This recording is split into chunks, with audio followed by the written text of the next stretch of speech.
Yo, so if you clicked on this video, that means you're part of the tribe, baby. So make it official and hit the subscribe button. Also, leave me a comment. I love interacting with you guys. Let me know what was your opinions on this NXT and what do you think about this content. Without further ado, I don't want to waste any more of your time. My name is Cedric. You can call me Ceddy Said. Welcome to Reviews from the 6th, and today I'll be reviewing NXT from this past Tuesday, which was the 25th. The show opens up with Balor versus Kross 2, the promo. They kind of get you invested in the match. I really dug the promotion and the advertisement of it because it was almost like these are two badasses that's just going to go out here and rip each other to shreds. Someone's going to go to hell by the end of the night, or someone's going to be passed out. I really dug it. And then they went into what I consider the best women's division in the world right now in NXT. And also the commentators said the same thing, and I totally agree with them as well. But they started the show with Ember Moon and Shotzi Blackheart versus Raquel Gonzalez. The match is pretty much self-explanatory. Like, if you know these tag teams, Raquel and Shotzi started the match. Raquel just threw her all around. She tags out to Ember really quick. Ember comes in, and I kind of like that pairing because it shows that Ember is still a veteran and a former NXT Women's Champion, and she just used her size and her speed and her wits inside the ring to do maneuvers all over Raquel. I thought that was pretty cool, and she was kind of showing her like, I got you. You may be big, but I got a lot up here. Don't test me, right? And it was a lot of quick tags by Moon and Blackheart. A lot of maneuvers, a lot of tag team maneuvers done by them as well. I liked a couple of them. My big problem with these ladies, and don't get me wrong here, you can totally tell that they're on the same page, right? You can tell they're probably best friends in life. Like, they got the best or the same interests, and they look out for each other, all that. But for some odd reason, it doesn't fully translate into the ring. Like, yes, they were former NXT Women's Champion, okay? Totally get it. But it's just like, for example, there was a tag that happened, and Moon must have tagged her hand like 3 times, and Shotzi was just oblivious, like she didn't know what was going on. So then finally Shotzi was like, oh, it's a tag, and then get in the ring. There's times where they're doing tag team maneuvers, and I could see Moon doing the count. Moon would kind of be like, okay, 1, 2, all right, you ready? Let's do it. And that's what I mean. It's not bad or anything like that, but you can tell this is still a new tag team, right? With Raquel and Dakota, you get much of the same. Raquel, the big powerhouse. Dakota is the face and the personality. She's the one that does the selling for the team, and that's pretty much the entire match in a nutshell. Dakota just sold, took time off of Raquel. Raquel just bullied everybody in the ring. Shotzi did her dangerous risk-taking thing. Ember showed her veteranship and her ability to sell. Oh my God, she is great in that ring. But some of the takeaways for me was a sick move by Blackheart, though, I would say, is the insagri. Usually I see that move performed with a leap off the knee, or like they kick somebody in the stomach and then do the kick, or, you know, they do a kick, someone grabs the leg, and then they follow up with the kick. But with Shotzi, it was more so like a double kick and then the final kick. You know, it was pretty sweet. It looked like a karate kick, and then she went into the insagri. So I was like, yo, that was pretty cool. The spot where the ending of the match, I should say, that spot was pretty dope. I really did like how Raquel was going for her finisher, and then Moon reversed into her finisher. And that bump Raquel took was pretty dope. I really liked that bump she took. She took the bump, they got her out the ring, they pick up Dakota, and they nail their finishing tag team move on each other, which the commentators didn't tell me what it was either, so, but it's a pretty cool move. You know, it reminds me like the Hart Foundation, you know, where the Anvil would pick up the opponent, Brett would hit the rope, run off, and give him like that bulldog. It was like that, but reversed, where Ember picked the girl up like this, and Shotzi ran and did it that way, and they slammed her down that way. So it's like an upside down reversed Hart Foundation move. Anyways, They get the win, Moon and Blackheart. But the match isn't over yet. Raquel is upset, starts beating up Blackheart. Dakota Kai comes in, attacks Moon from behind, and forces her to watch as Raquel is just power bombing Blackheart on everything, man. I mean, everything. Boom, boom, here, there. And then finally, they get to the barrier. She picks her up and says, "Are you watching, Ember?" I'm paraphrasing here. "Are you watching? This is gonna happen to you if you mess with me." Picks her up, and then boom, her throat just hits the barricade. Nice little spot. I enjoyed the match. Like I said, it was just, you know, little things that, I mean, I could nitpick. Like there was a moonsault that Shotzi tried to do, and it was just kind of like hideous. You know, I was like, I don't know why she did that. But other than that, really good match.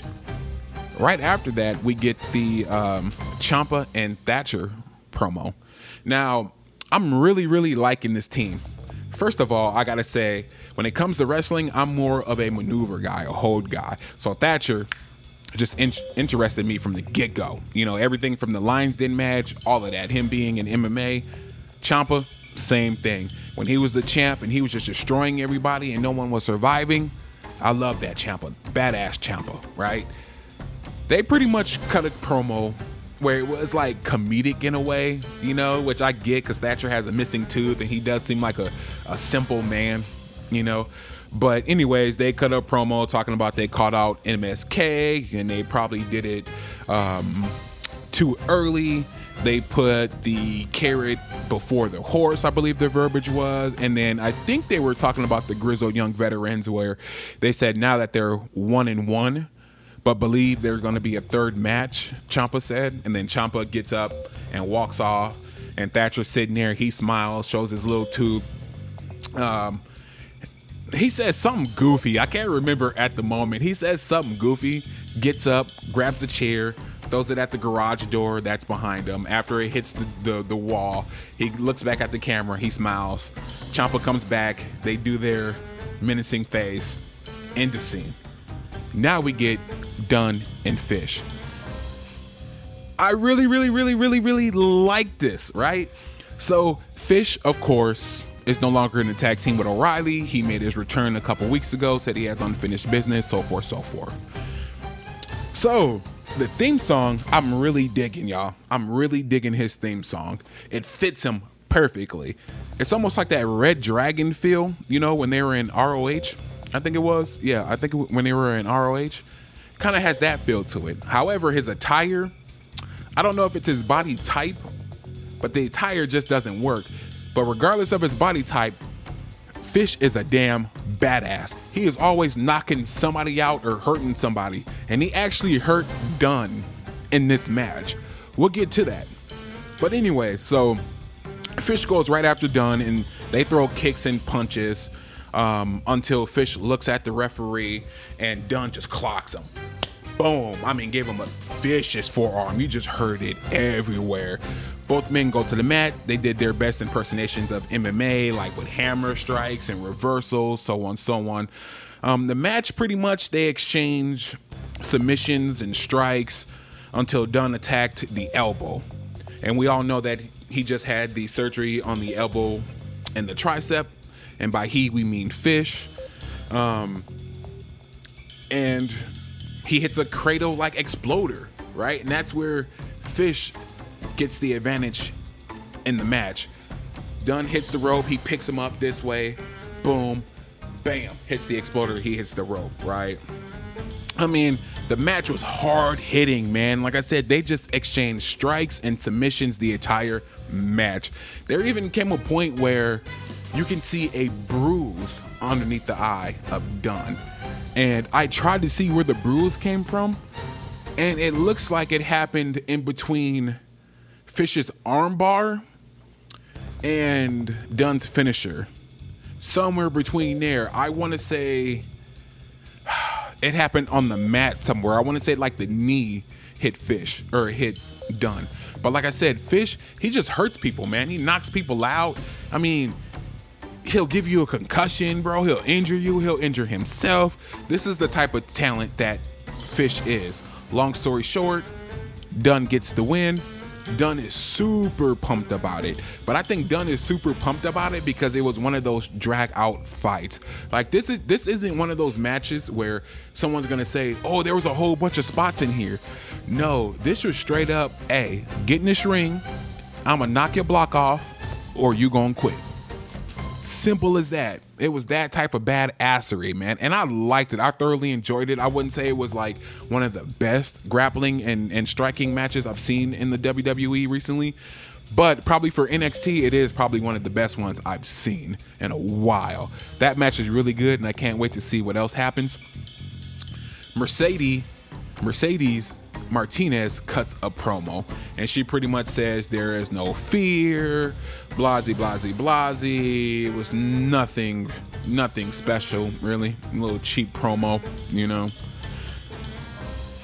And then right after that, we get the Mercedes Martinez match versus a jobber.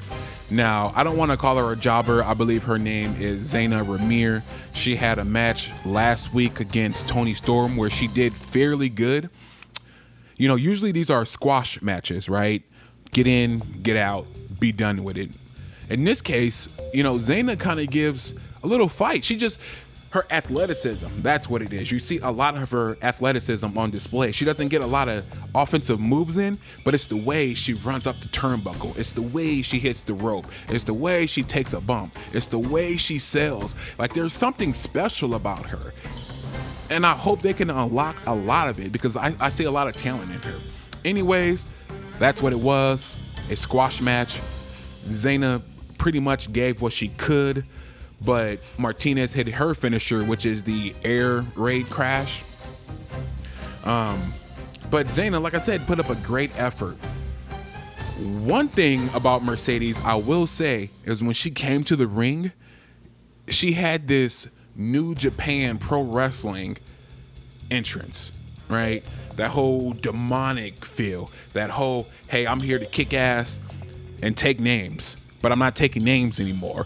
It was like that type of feel, you know, with the whole, like she's a monster with the mask around her mouth, you know, the whole nine, all that jazz. But like I said, Zayna gave a good effort. Martinez was more dominant. And then all of a sudden you hear the song. Y'all know the song I'm playing, right? They got that group around there running around like it's the ring and all that stuff. But I love that angle, man. I love the Japanese angle and the culture that they're bringing. But anyways, the lights come on and Mercedes is marked. Mercedes is marked, y'all. So I can't wait to see that angle. Oh, that's gonna be so good because you know they're all, like I said, it's that Japanese influence, you know, in the striking and the combat in the persona. I just loved it, yo. So I love Mercedes now. Right after that, we have the $1 Million Face-Off, Ted DiBiase and Grimes. I really, really liked it. But whenever I bring up Ted DiBiase, I gotta bring up Macho Man. Fun fact, Macho Man beat Ted DiBiase for his first WWF championship. Now, I know what you're saying. You can't say WWF. Yeah, I can. It's my channel. So I can say that. I'm not on the airwaves doing it. There wasn't anything special about this. As usual, Grimes is cutting a promo. You hear the laugh from Ted. Ted comes on out. Pretty much, Grimes let him know, I'm a broke, poor kid. I was broke. Now I'm getting a little money, I'm flaunting, and I learned from you that I can treat people like crap if you have money, pretty much. Ted let him know that it's more than that. It's a great responsibility having money, and he's only putting them through these trials and tribulations because he sees a lot of him in him, and he wants him to do great things. Next thing you know, LA Knight music hits, he comes out, he states that he's $1 million, you know, he has the body, he has the look, he has the mind, he can talk like $1 million bucks. So he should be the apprentice to the $1 Million Man. He gets in the ring. Grimes pretty much calls him nickel and dime because he has no money. That's pretty much it. Tells him to kiss his ass and the whole nine. And DiBiase then chimes in and says, yeah, LA Knight does have the $1 Million body, and he is also going places. So LA Knight then attacks Grimes, and then LA Knight leaves the ring with Ted DiBiase. I don't think that's a tag team. I mean, but I think it'd be cool to see it like as a manager aspect, because I also love Ted DiBiase, and I think this is good for LA Knight. Like I said, his gimmick is this whole like, what is he, an athlete or a signing agent? I'm not too sure exactly what his gimmick is right now, but I think it's along those lines. Like he thinks he's a hot shot, or he's worth $1 million, you know, somewhere. But yeah, that was cool just to see Ted come back, and then seeing the rivalry between LA and Grimes go a little bit further. But that's pretty much it. Then they cut to Indy searching for Dexter everywhere. She can't find him. She gets directed to a room. She enters the room. It's dark. She turns on the light, and there's paintings and drawings everywhere. The paintings and drawings is pretty much Dexter saying heartbreak, you know, or this is over, or you're gonna get your heart broke, in a very like dark and menacing way. But you know how Loomis does his artwork, you know, it's that type of vibe. I like the segment. It kind of gives Indy her own individuality, because she is one half of the tag team champions now, and I haven't really heard her talk. I heard her talk a couple times, but in here, like I said, it's more so it was just her, you know, even though she had a lot of people around, because she interrupted a ever rising podcast. So even though there were people around, it was still her, you know, it was her without the way, is what I'm saying. Every time I see her, she's with the way. So it was pretty cool to see that. The moment everyone has been waiting for, the debut of Frankie Monet. Now, she was against another jobber. I believe her name was Cora J. Anyways, what can I say? I love me some Frankie Monet. Only for a couple reasons. She is thick. Yeah, like that. Thick. She's thick. Oh my God, right?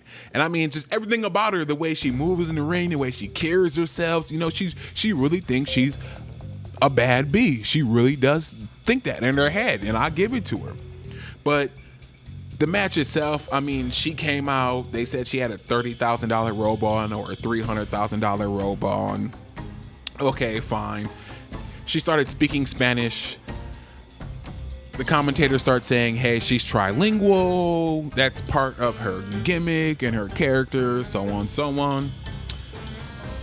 Typical jobber squash match. Boom. She beats Cora J easily. You know, just beats her up, yell at her, does certain poses, you know, and I kind of like her posing. Like I said, I love her demeanor, man. So big shout out to her. The grizzled young veterans, they cut a promo. They pretty much say that they're done with Thatcher and Champa, and they're focusing on MSK, and they did their whole gimmick. We are the grizzled young veterans, and soon, you know, that whole stick, you know, they did that. And right after that, they cut to a vignette of Emporium.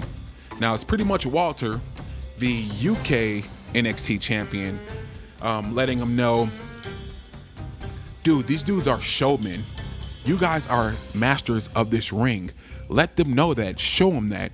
Bring honor back to this mat. Bring honor back to Imperium.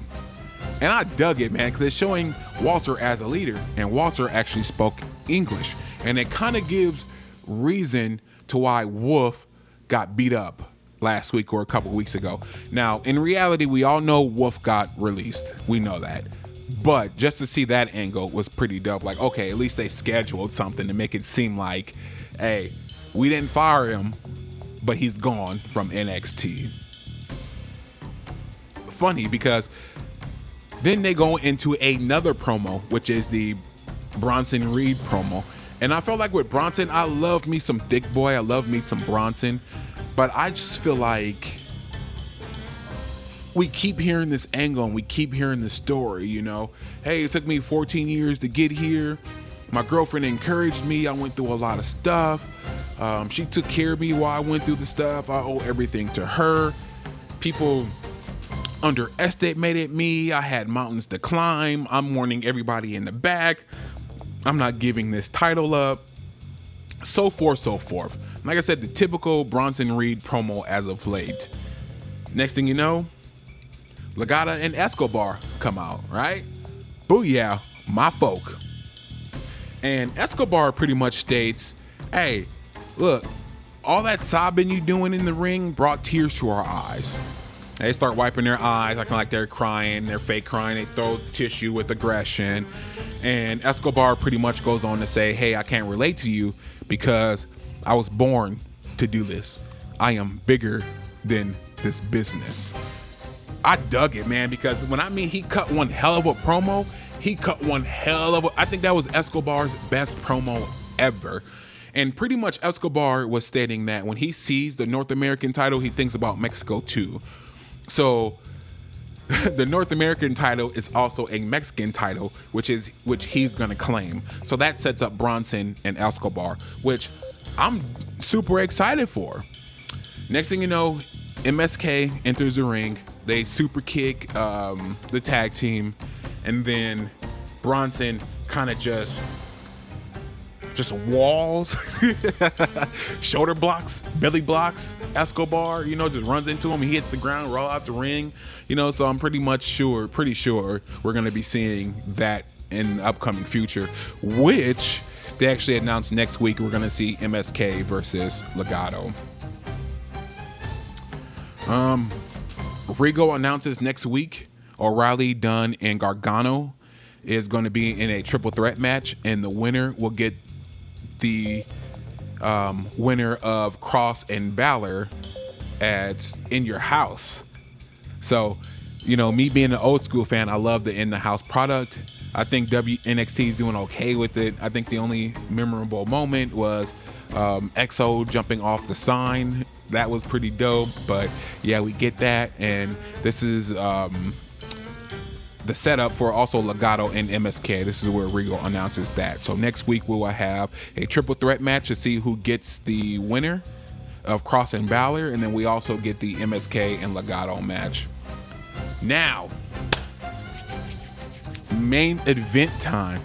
So, how much? I don't want to say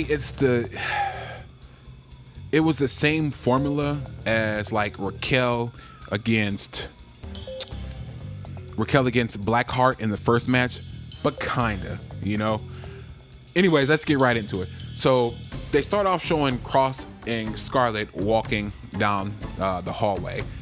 It cuts to a scene where they show Balor walking up the stairs from Gorilla, right? Hits his entrance, the whole nine. Kross comes out, does his whole entrance thing. And, it was pretty good. Both the superstars showed their advantages early. Hey, I'm bigger and stronger than you, Balor. And Balor was like, hey, I'm quicker and wiser than you are, Kross. That went on for a little bit. Then they started to test each other's reflexes, where you saw Kross try to be more agile in the ring and, all this stuff. And they finally go to the mat, which was surprising because they go to the mat and Balor had the advantage. Actually, this entire match, every time it went to the mat, Balor had the advantage. And I may be jumping the gun here, but I'm going to include a couple of things since I'm on the point of being on the ground, on the mat. There was a time where Balor was just giving him strike after strike to the ribs, to the back of the neck, to the back of the head, and you're just like, wow, this is insane. He must have hit like 3 coup de grace while standing on him. He didn't go to the top rope and do it, but while standing, he did it a couple times, man. Like I said, he out wrestled him on the mat, and I'm just like, wow, that is insane. But the funny thing is, during this whole time, Kross actually blows up, or, is the term for getting tired. Kross actually gets tired to the point where he's looking over at Scarlett, like trying to get her to make a distraction. He goes outside the ring, and it's like he's hiding in the apron. He's hiding underneath the ring. Like he was just that tired to where, but he tried to disguise it, but you can just see it. You can see the breathing. You can see the sweating. You're like, this dude is pretty much gassed. Nothing else really to go on. They went back and forth. Kross beat on Balor as much as he could. Balor gave it right back. Not only that, Balor was more quick. He was smarter in the ring. I mean, to me, Balor should have won this match. Honestly, I mean, Balor stole the show, but I totally get it. I mean, and from Kross, there was this one spot where he does the over the head bridge suplex into the pin, rolls over, nails him with a clothesline. I was like, all right, you know, that's pretty cool there. But other than that, there's really nothing to note from the match besides Kross had him outside the ring by his throat and was just smashing him into the plexiglass, you know, which, like I said, we saw in the what Raquel did. So it seems like they just took what Raquel Martinez was doing in the first match and just gave it to Kross in this match, as weird as that sounds. But that's literally what they did. I felt like I was watching the first match all over again. That was pretty much it. It gets to the point where, you know, the match is coming to an end. Kross is like, I gotta end this. He hells him with two of these, a couple of the Seattle suplexes. Kross goes for the finisher, but Balor hits him with the roll up. They go back and forth with strikes again until they end up on the mat. For some odd reason, Kross crawls over to Scarlett. I don't know if Kross forgot what was going on in the match or what. Like I said, he was tired, so maybe he was looking for a distraction. Maybe he did walk over to Scarlett to be like, hey, what happened next? I forgot what's going on here. But yeah, but that was super weird, you know? Anyways, so he goes by the ropes. Balor locks in his version of the straight jacket on Kross. So Kross has his own finisher put on him. And it's weird, as big as he is. So Balor had him in this move for a good while, right? All of a sudden, he breaks it. Balor then gets him in a guillotine because he gets out of the hold. So now he's in the guillotine, or the devil's gate, or triangle, I guess the Taker called it in the WWE. But then Kross breaks that with a power bomb. And then Kross just hits him with the club behind the neck. Boom. Put him in a straight jacket. Choked him out. Ended the match. Like I said, this match, I would say this one and the Dunn and Fish were probably my favorite matches of the night, because they went back and forth with strikes and holds. It was really, really aggressive, but they both just lacked something. And it's not like they lacked something from it being good matches, because they both were good matches. It was just that they missed something that could have had everybody talked about it. Like if they did something that was special, I think everybody would have talked about it. But they really didn't do anything special in these matches. You know, like I said, they just went back and forth with each other. You know, strikes, holds. It seemed like the card just repeated itself. Like I said, they went through a point where they did nothing but promos and vignettes. And then they went to the point where, like I said, the Raquel and Kross just had the same build, right? And then the same thing with the jobbers. You know, you had Frankie Monet with a jobber, you know? And it was like, okay, yeah. And then Mercedes with the jobber. So it was almost like all they did was just copy the show. So it was like they came out with an hour of material and just copied it. So you got 2 hours of the same material for me. But yeah, that's pretty much it. But let me know what you thought about these matches. Is there anything that you would have added to this podcast? Is there anything you would have added to these segments when you were watching it? What was so special about this NXT? Other than that, I would like to thank you for joining. Thanks for watching. You clicked, you did your thing. Now I just need you to do a couple more things. Again, make sure you hit that sub button. I need you to be part of the tribe, y'all. Make sure you hit the bell so you don't miss any content. I would hate for you to miss out on anything that I upload. Also, leave me a comment. Again, let me know your opinions and your thoughts, and then share this to any social media platform that you have, specifically and especially wrestling forums. With that being said, my name is Seti Said. Welcome to Reviews from the Six. Peace and blessings. And it may seem like I forgot, but I was just saving the best for last. Hit Row Records also cut a promo. and they called out everyone that's holding a title. They told Kushida they were not going back to the future and everything else. They said NXT was the land of milk and honey and opportunity, and they were going to take advantage of every single opportunity they could. So everyone's on notice. Swerve is talking about going after the NXT Heavyweight Championship title, also the North American title. And then you got, I think it's Top Dollar. He's talking about going after the tag team title. So we'll see how this plays out, guys. Peace.